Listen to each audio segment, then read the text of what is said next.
Hello everybody, welcome again to this next episode of the PLM Global Green Alliance, talking with PLM related vendors related to sustainability. My name is Jos Voskel, and together with my colleague Mark Rezik from SimData, we are today happy to talk with Neil D'Souza, CEO and founder of the company Makersite. Welcome Neil to this interview, and first of all, please introduce yourself and what is your personal interest with sustainability. Thanks for having me, Jos and Mark. I've been in this field for about 20 years before sustainability was cool. And I started my early career in the field of climate physics, modeling what would be the impacts on increased temperatures on climate in Europe and the broader climate beyond that, and great things. It's always nice to do research, but I think what it taught me more than the science was that this was what I wanted to spend a significant amount of time in my life doing, and it's what I put myself to. I think I was lucky in that way that I found what I really loved doing, and I was just accidentally also very good at it. And so I could put myself to doing this. And my early days were spent helping companies understand products. I believe 100% of the impact that we see in the world today comes from the products we make and use. If you really think about it, it is not energy, it is not waste, it is all of them together, and they're all products that we use, right? And so the solution to the take, make, waste society we built for ourselves is in the product itself. And so I spent the early years trying to figure out how to help companies understand how their products are made, and it was very. I think it fed my curiosity, right? The extent, the complexity of the supply chains we built for ourselves, and the intransparency in terms of what really the supply chains were. And I think it just carried on from there, right? Went on to building products, taking on leadership positions for technology, and then ultimately culminating in building Makersite. Okay, interesting. I think you have a similar background to you, Mark. I think you overlap quite a lot historically. Yeah, we both essentially got started or were interested really outside of the engineering roles that we got into. So, yeah. Okay. So Neil, and then you started Makersite. What is the company Makersite, and what is their focus on sustainability and more probably? Huh? I think the learnings that I had from what, over 16 years in the field, helping companies understand products and help them change, was sustainability is one of the criteria you use to be able to improve products, but it's not the only criteria, right? And I found that besides, of course, keeping all of the companies who look at reporting to the side, right, the ones who've done what they wanted to do and then want to create a nice report around it, just park them for a second. But the ones who really truly want to innovate and use sustainability as a lens, what I found was that people lacked the insights required to make the kind of trade-off decisions. Right. And it was twofold. Either you could do this in a rough way and do this quickly and do this in-house, but then you don't get the kind of credibility you need to be able to make $1 million, $100 million, $1 billion decision. Or you ask someone from one of the expert community to solve this problem for you, and it takes you 2-3 years to be able to solve this problem. Meanwhile, the opportunity has already left you behind.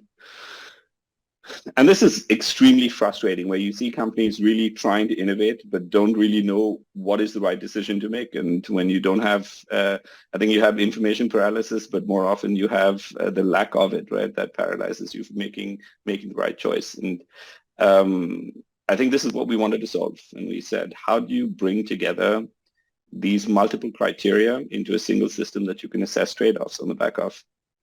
When you try to solve this problem, you realize it's actually not. It's not because nobody thought of this problem before. And the issue was that it's very hard to solve. And this is what we spent the majority of our time at Makersite trying to solve. Using information that companies have which is actually a very small amount. If you really look at what you need to be able to understand the cost, compliance, sustainability, risk profile of a product, you need to really understand how the product is made all the way to the resources that you extract. Nobody has this information. Only 10% of it actually sits within the systems of a company. And so you needed to find a fundamentally different way to be able to bridge that gap of information and do this very, very quickly, right? And that's what we cracked. So your points raise a lot of questions for me. I mean, when you started with the company, you say, okay, we were helping companies with sustainability. How many companies do you see very seriously working on sustainability at the moment, if you look around you? Mm-hmm. I would say you have to look at this as a maturity curve, right? Every technology, you frame it in the context of a maturity curve. A normal distribution, I think it's a little skewed to the right, but more or less, you'll find it's a good normal distribution. We are, in terms of I would say, sustainability awareness, we've reached the early majority, right? For our audience, so they know what the maturity curve is, you break it down into, I'm simplifying it, but into a bell curve. The first 5% is what is called the early adopters. These are the innovators. They're the ones that understand the opportunity that new technology brings and are eager to adopt that, right? They're the ones that typically lead the way. The Apples of the world, the Microsofts of the world, these are the kind of people that fit into that bucket. Then you have the early majority. These are the ones that have waited for something to prove out, and they want to make sure that they don't get left behind. There's the late majority, which are the ones that follow soon after, and then there's the laggards, right? These are the ones that eventually, after 10 years, they lose their relevance entirely. Now, I think in terms of reporting, we've reached that stage of early majority, and this is where everybody is very, is excited about that. Hey, we've crossed that critical threshold. I think in terms of leveraging sustainability for innovation, we're still in that early adopter phase, and I'd like to see it like that. It's a pretty significant number of companies that do that, but it's still not the early majority, right? I see the numbers doing it that have increased quite significantly. I think it will increase even more given the targets that they've set for themselves. But I think it is still less mature than the reporting environment that we see right now. Right. And are there any industries that are leading on sustainability? Mm-hmm. I think what we've seen, and this is also where we focus a lot, right? You need to look at just broad lens. The first is maturity of the company itself and the technology systems and the data systems that they have. There are certain industries that are just traditionally good at this stuff, and you cannot start on a change process across a product portfolio unless you already have some maturity there. And the second intersection is what is the pressure that they face to be able to use sustainability as a lens. And certain, I would say, B2C is very exposed. But what we see right now is all industries that feed into or derive a significant amount of revenue in Europe or in governmental in the government space, public procurement, but also who do a lot of B2B business with the largest vendors, right? So Microsoft and AWS, and these are huge Googles and these companies who have already set ambitious targets for reduction. Suppliers to them face extreme pressure to measure and to mitigate the impact that they have on the environment. So I think the constellation of these two driving forces, that's where you find customers that do a lot in terms of eco-innovation. Okay. Do you see the companies that are taking this seriously? Are they focusing on their existing product lines, or are they focusing on new products? Mm-hmm. I think it's a bit of both. I think it's a bit of a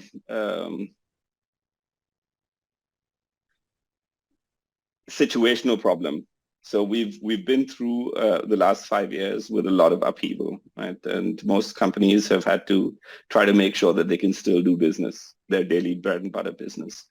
And so most companies have tried to avoid creating too much disruption, even though I think that would have actually been a great opportunity to rethink what their supply chains were. But it was extremely tactical, right? Many of these companies just needed a secure supply, make sure their supply chains worked, make sure they could deliver on time, and do this at a cost that didn't break the bank. I saw that in the early days, it was a lot of new product development that was the focus of sustainability, both in the design organization, but also in the procurement organization, where a lot of the procurement departments within companies set rules saying, hey, we will be cycling out unsustainable suppliers or suppliers that don't want to come on the journey with us towards a decarbonized world. So I would say it is kind of evening out now, where people are starting to look at this with their existing product portfolio. I think another thing that I see a lot is a portfolio view to this. So not looking at individual products, but figuring out, for example, which are the product lines that are less sustainable, less attractive to the customer base, right? And I think I think there was an article at the end of last year. I'd have to probably look that up so I don't misspeak in terms of who wrote it. But the point of view was a lot of companies have gone through their first tranche of reductions. And the easy things is, hey, are there products that we can kind of cycle out, right? Poor performing products that have high impacts. Let's cycle them out and then we improve our performance. Energy efficiency was another one. Carbon credits were others. And that we had reached that. Most of the companies that were actually trying to do something around mitigation and reduction have already done all of those things. And 2024 was going to be the year where if you want to continue reducing, you need to work on the product. IKEA was a very good example. I think 3 weeks ago they announced something amazing, right? They said they managed to reduce the impact of their products by 30% or 25% and grow by 30%. Okay. That is of the operation. That's pretty amazing, right? But what they also said in the caveat is, yes, we've done everything that we could do in terms of the operations, the easy wins. Mm-hmm. And the next tranche is going to be about optimizing our products, right? And this will be, I think, for the most part, the existing products that IKEA makes. Yeah, so when I hear you talk, Neil, you talk a lot about optimizing. Does it mean that companies don't change their way of working, but they are just trying to do it better? Mm-hmm. You have to look. Very few companies will look at disruption in the products that they make their money out of, right? And so you look at disruptions in small bits. Think of a car. You will never change the body in white of a car, right, just from one day to the next, right? But you look at small innovations in aerodynamics. You will look at de-weighting, certain areas of the car, and so on and so forth. And these look like, from a small perspective, from the myopic view, it looks like a disruption to the engineer who's actually solving the problem. Hey, I saved 60, 70, 80, 100% of a particular impact. But when you look at it from the context of the car, or even worse, in the context of a company, it looks like a very slow efficiency evolutionary process. Right. I think it's a little bit about perspective there. I think we should not expect to find massive changes that happen every day. I think we're very used to this kind of sensationalized media where we want a new bomb to be dropped every day, and it doesn't. Innovation doesn't happen like that, right? Yeah. You would have probably in a decade one game-changing innovation that is then trickles down throughout the economy and creates huge amounts of change. I mean, think of the solar revolution, right? It took us 30 years to get to where we are. Yeah. And I think that's how we should look at it. We have 30 years now to be able to get to zero. I think that's not a lot of time. I think we need to rethink how we go about doing things, but I think we will see the implementation within companies in an incremental manner more than completely game-changing. There are some companies who are doing some pretty amazing stuff, right? There is, for example, recently in Germany, there's a company that said, we're going to look at transitioning all of our steel purchases to hydrogen steel. Now, if every company were to decide to do that, there isn't enough capacity to make that, right? Yeah. But that's if you look at really just aluminum as an example. If I'm an aluminum manufacturer, don't change anything about my product, anything, right? I'm a company that uses aluminum to make my product. There is an 80% variation in the impact that aluminum has depending on what kind of aluminum you're buying and where you're buying it from. The same grade. Mm-hmm. So if everybody could buy from Norway, this would be amazing, right? But it's not the case. Exactly. But I think this is where you could get, even through just small iterations, you could get massive impact. And I think this is very often mistaken. I believe there is an easy, still in most of the supply chains, there's a 40 to 50% arbitrage that still remains in terms of reductions just by common sense reduction measures available on the market today. Right. Mark, any comments from your side? I was just curious what momentum you see in terms of the supply chain.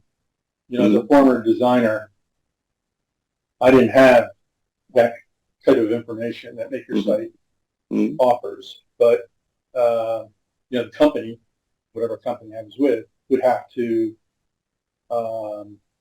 work with the supply chain in order for me to get that information. So I'm just curious how much momentum you actually see. I'm assuming it's mostly European companies that are filtering this down so they can get all the information from their supply chain. But I'm curious.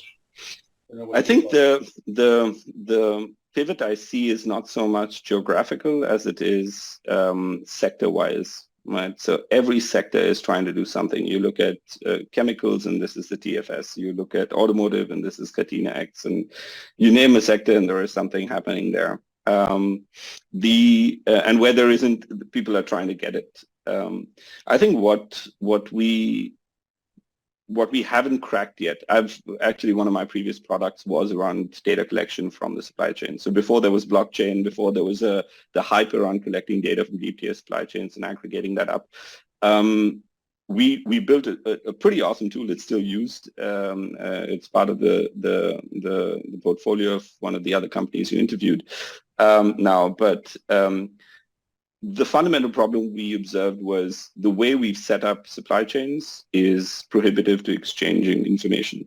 It is all about IP, right? And the nature of supply chain is I, as a supplier, am not incentivized to share how I make stuff with you. It's a competitive advantage for me. It protects what my margin is, but it also protects me from being replaced by someone else who could principally do it cheaper, cheaper, faster, better, right? I think this fundamental problem has not been solved, and a lot of the initiatives that we've seen until now are facing exactly this. These are things we knew 20 years ago, and I think they're facing it still, and I don't think there is any regulation that has actually changed the game. So what I've seen, the nature of exchange that is happening is we're still trying to work around this problem, right? But as long as you're working around the problem, you're not getting what you need. I want to know, for example, what is the efficiency with which you take a raw material and convert it into a product that I'm buying from you? And nobody wants to tell you that, right? So I think the approach that we take at Makersite is very different. We say, we know how to make stuff. There's about 1,000 processes in the world that make everything around you. That's not a lot if you really think about it. Yes, there's multiple machines and different sizes and different layouts and stuff like that. But stamping is a process, right? And there's just 1,000 of such processes in the world. We know that there are a limited number of resources that we extract. And so what we started doing was we started building this database, and today it's the world's largest supply chain database on how stuff is made. And what we try to do is use artificial intelligence to try to predict, well, what would be the most likely way a supplier is making something. And we bridge this gap until there is a little more maturity in the supply chain and the exchange of information. We get upwards of 95% accuracy with all of the tests that we've done with this approach, and it provides for a great amount of granularity for customers to be able to make these meaningful decisions. And we've got some public case studies like with Schaeffler and so on, where we help them make hundreds of millions of euros worth of decisions around supply chain changes for their batteries, for example, that would otherwise be impossible. Right? Looking at the interview at the moment, Neil, we are already zooming in onto the business, but maybe it would be also good for the audience to understand what is the value prop of Makersite. Do you need to be, for example, as a company, data-driven because it's all about data, or can you still have your old processes? Can you introduce the company and its value? Sure. The value proposition is better products faster, right? And everything that cascades around it. I think there's a podcast that we do, not to pitch my own podcast in. It's called 5 Lives to 50, and one of the things that we talked about there was the stage gates and how sustainability can be embedded into the different stage gates of a company. I think there is stuff to be done for each of these stage gates, and there is value that Makersite adds across this, but some of the most valuable things are in the innovation phase, right? The ideation phase, where you're looking at what are the options out there and does it make sense for me? Or if you're looking at the go live phase, where you've done all of the work and now you want to make sure that you can position your product in a successful way, right? And leverage all of the innovations that you've done. And with the greenwashing regulations that you see right now, you can't just do gung-ho like you used to 15 years ago, right? There are certain rules that you need to follow. And so I think at the end of the day, it is about making sure you can make better products, do that faster, and therefore drive more revenue out of the investments that you make. I think to answer your question, can you do it the old way? The answer is no. But I think the answer is also yes, because we've seen this with almost every company we've worked with. The initial apprehension is, hey, this data-centric approach, I don't think we're ready.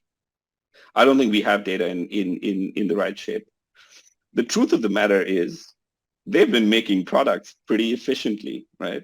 I mean, they are taking raw materials, they've put suppliers together, they produce the product they're making, and they're selling it. This is in some system. If you're at a certain scale, you have this information in some system. It's not on a piece of paper. And we found inordinately often that companies already have what they need to be able to do this. The question is, do they have the right setup, the organizational setup, to be able to make the changes that you need to make, right? And what we find very often is it's not so much the data and tooling problem, it is the organizational problem. And we've seen with most of the companies that we've worked with, we've managed to transform how they've organized themselves as a consequence of this. I mean, imagine the stage gate process, right? Where you don't get to compliance until way at the end. You don't get to sustainability until probably the product is already launched. You don't get to supply chain risk until you're in manufacturing stage, right? Imagine if you could have all of this information when you're designing it. You would change the way you think about product development, and this is what we enable customers to do as well. Right, and this is, I think, also what we promote. I mean, start thinking first before committing to products. And yes, stage gate, just adding also sustainability to the gates or sustainability measures. I think it's an important point.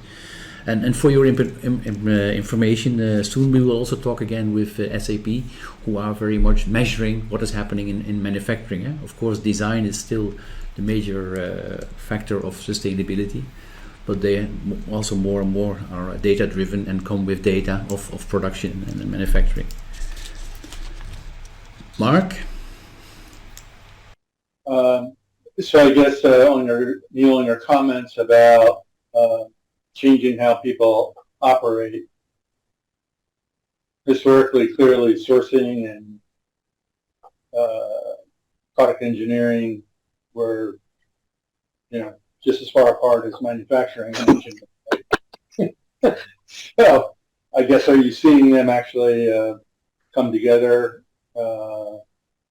merge? Unfortunately, I think you mean procurement and product design. Right. Yeah. So one of we did there's a pretty famous procurement specialist who works at IBM here in Germany, and I had the opportunity to meet him, and I asked him, what is the number one complaint you have? And he's like, we don't know what we buy, right?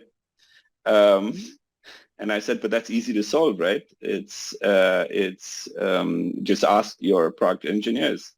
And they're like, yeah, but we use different systems and we don't speak the same language. And I was like, okay, fantastic. What if you had a system where it brought the pieces of information together, things that engineers are designing, it comes to you so you understand what's in the product, but learnings that you have from the supply chain, right, from what is available out there, can be used to inform how engineers design stuff. And he's like, amazing. This is great. When you make it, come and let me know. And of course, we went and we presented Makersite to them, right? And with leaders like that understand this is a problem, right? Just imagine this. Imagine the number of people that procurement interacts with, the number of solutions that procurement interacts with. Imagine the ideas that product developers have. If you could just pool these ideas together and have a simple system that says this works and that doesn't, imagine the amount of ideation time you save, right? And you have AI now that can solve a lot of these permutations and combination problems.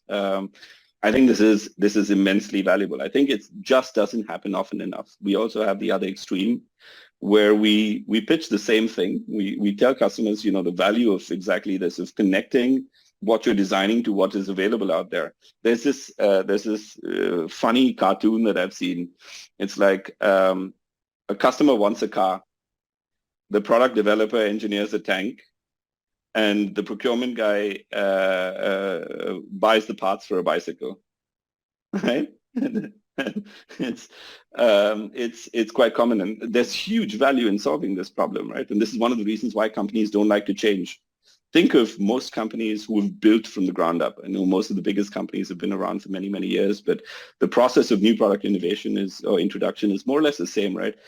It's very rare to have a product that is successful. Very, very rare. For every successful startup, for every successful product, there are hundreds of products that never make it because customers don't like it, they can't manufacture it, they find defects, someone else has beaten them to the race, I think there is huge value in shortening this and in solving this problem, but I think the other extreme that I see also very often is I go to procurement, I go to product development, and they both want their own systems.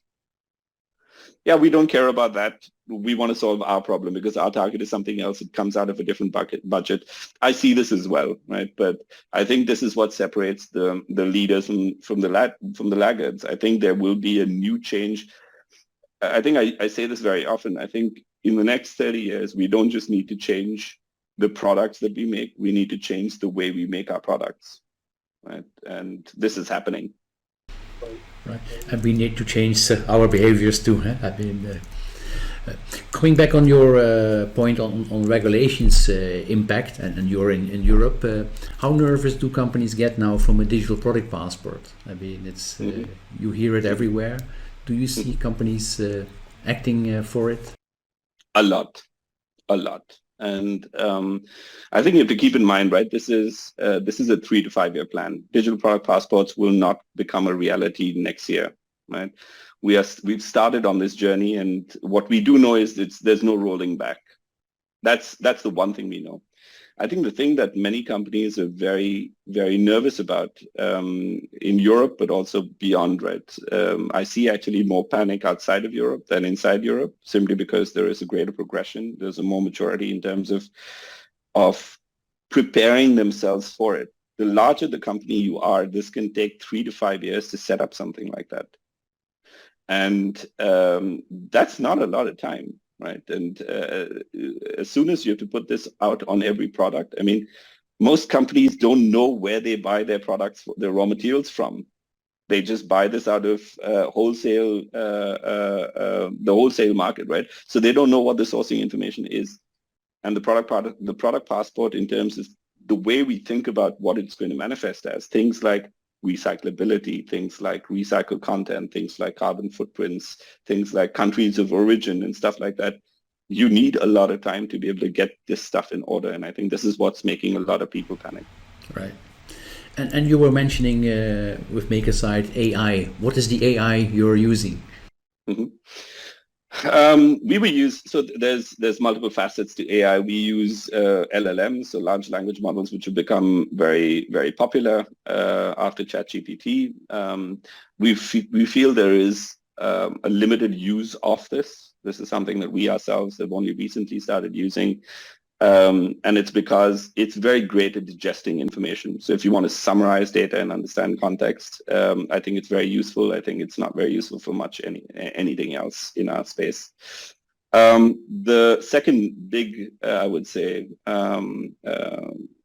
bucket that we apply AI is in machine learning. This is contextualizing the world around us. So not to explain too much in detail, but there's two fundamental problems that customers have. And we've been doing this now before AI was cool, right? So we looked at what is the problem that we need to solve and how would we go about solving it. And we said the two big problems are customers have data in very different systems. If you want to build a digital twin, right, that can solve, and that's the result that we provide through our system, right, a supply chain digital twin. If you want to build a digital twin that understands costs, firstly you need a bill of material which sits in a PLM system. You need to have procurement data which sits in a purchasing system, right? If you want to add sustainability to this, well, you need to have material information, right, which sits in a material master or in your ERP system. And as you keep saying, okay, I want to look at risk, then a lot of this information actually comes from deep tier systems or from external third-party systems or from partner in the supply chain programs that companies participate in. And so as you start trying to construct these holistic digital twins that have this facet of multiple criteria, you realize none of this data was ever designed to be connected. And the traditional approach to this is let's hire a SI and spend 3 years integrating data. And by the time they're done, the data is already redundant, right? And we said we'll use AI to solve this problem, find patterns in data so we can connect different data sources. The second thing that we use AI for is what I alluded to in the beginning, which is we understand how steel is made. But how do you know how ArcelorMittal in Jamshedpur makes their steel, right? And this is where we use AI to connect the requirement of a bill of material to that particular supply chain. We construct that supply chain, we contextualize what the customer is actually trying to make or trying to buy, which is present in their bill of material, and we use AI to be able to connect these two things. These are the broad brush approaches of where we apply AI to. Okay. I think we're almost coming to the end of the session. Maybe Mark, a final question, and then let's have a quick look into the future. Yeah. So Neil, I guess I would. I guess my one outstanding question is companies today when they use your product, are they overcoming all these hurdles that you had between product engineering and supply chain? I mean, the way that it works, does it just go out and find me all the different sources of steel and provide me with the information that I need as a designer for sourcing to actually make that change? In other words, yes, I think there is no perfect solution, right? There is a solution that, and it would be a lie if anybody claimed that they have the perfect solution for it. I think we have the most advanced solution in that regard in the world, right? So the ability to take a design and figure out, construct a digital twin and answer questions about carbon and cost and risk and compliance, I think there is nobody else that does it with the granularity and accuracy that we do. But that being said, we cover just 35% of global supply chains. right? This is, of course, the upstream where in German we say we all cook with cold water, right? Whether you're making a car or a washing machine, at the end of the day, it's the same kind of materials, and you find very often the same suppliers as well, right? I think that there's a huge gap that we have in between the basic materials, steel sheets, stamped parts, screws, rivets, these kind of things, and how they assemble into a car or into a cell phone or into a keyboard or into a monitor or into a rocket, right? That intermediate is still problematic for many customers, and it's equally problematic for us because that's where most of the IP sits, right? And I think we do a pretty good job of that, but it is not perfect. So for example, in the last 50 years, we know there is environmental data around about 900 chemicals. 900 chemicals. There are 100 million chemicals on the market today. We have environmental data on 900 of them.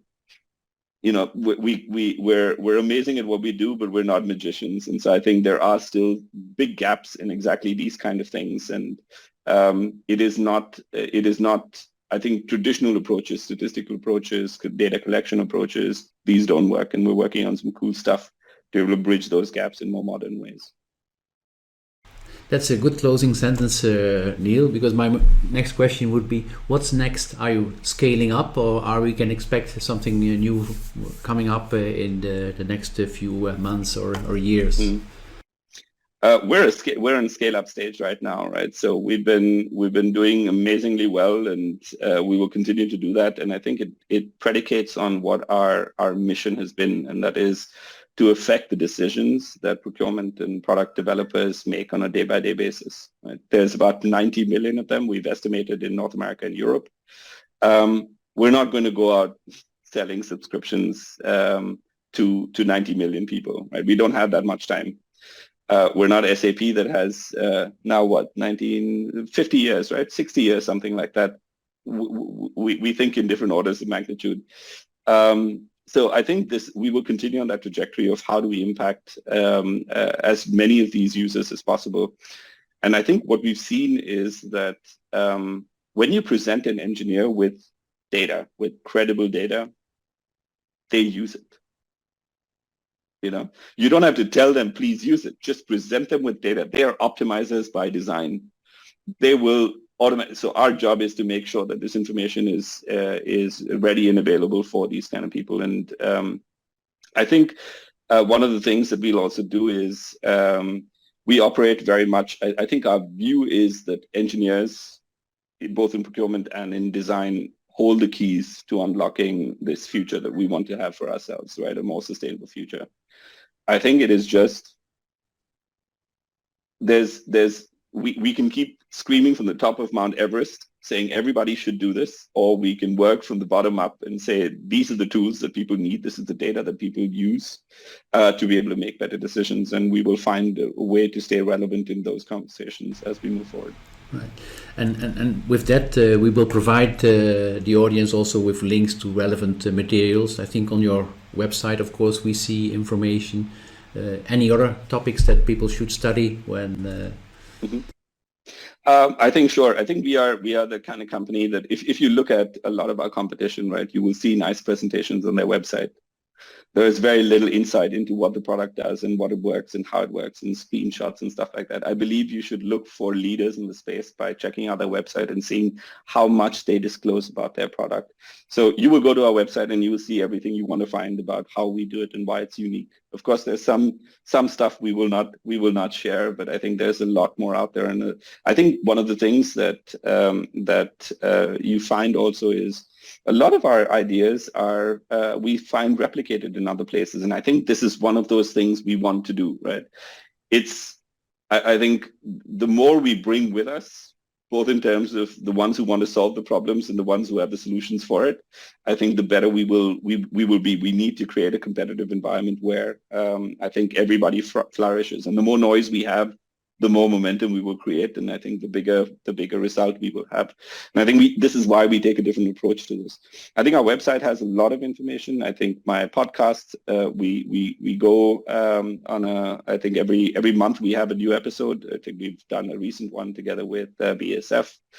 I think you should check that out and follow me on LinkedIn. I'm there, and I usually share not completely stupid information with my audience. Okay, thanks, Neil. And I'm glad you also again brought up the bottom-up approach of sustainability. I think we have to create momentum, and all the small bits, as we discussed in the beginning, they work. So thank you for your contribution and your insights, and looking forward to see success. Mark? Yeah, no, thank you, Neil. This has been great. Okay. Thank you for having me, both of you. Thank you. Bye-bye, Neil.